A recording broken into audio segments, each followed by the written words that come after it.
and is like, wow, that is tiny. And his response is, it's a grower. Welcome back, book brats. As promised, A Very Killer Christmas by Layla.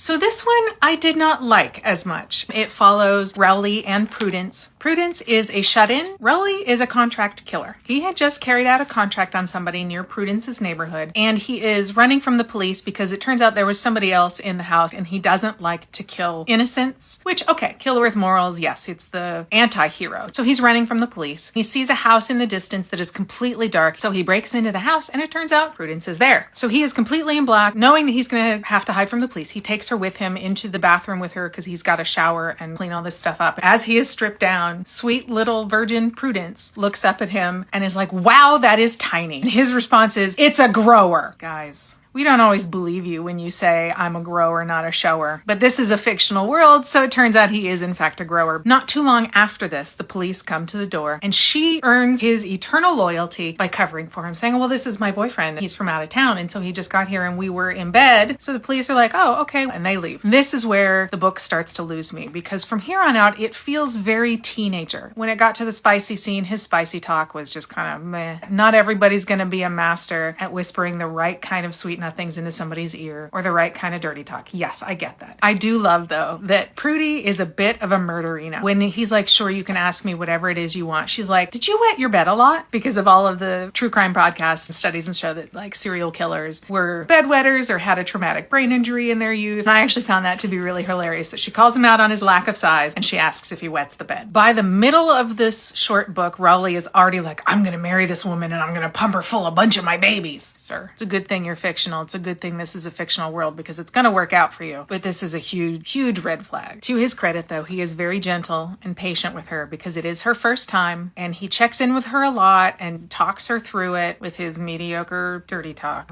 Okay, Rowley, you're gaining some points back with me on that one. He gets more points because afterwards, when she's asleep, he goes downstairs and actually decorates the house for her so that when she got up the next morning, everything was Christmassy. You're gaining some points back. He's going to lose them right away, though, because of the mental gymnastics he is going through about how much he loves her and how he knows that she is his destiny and they're going to get married and have lots of sex and babies. After a month, she is already pregnant. He had already bought a ring, pregnancy tests, because these are the things that he wants. And she's like, you had tests on hand? You knew this was going to happen? And he's like, we've been having unprotected sex for a month. You've taken sex ed. What did you think was going to happen? Rowley, I know you're just being sassy and sarcastic, but dude, clearly this one was not my favorite. This one's maybe the cringiest of all of the stuff that I've read. But if you enjoy the killer with a heart of gold, the anti-hero, the very naive waif female character, then this one is probably for you. See you guys next time.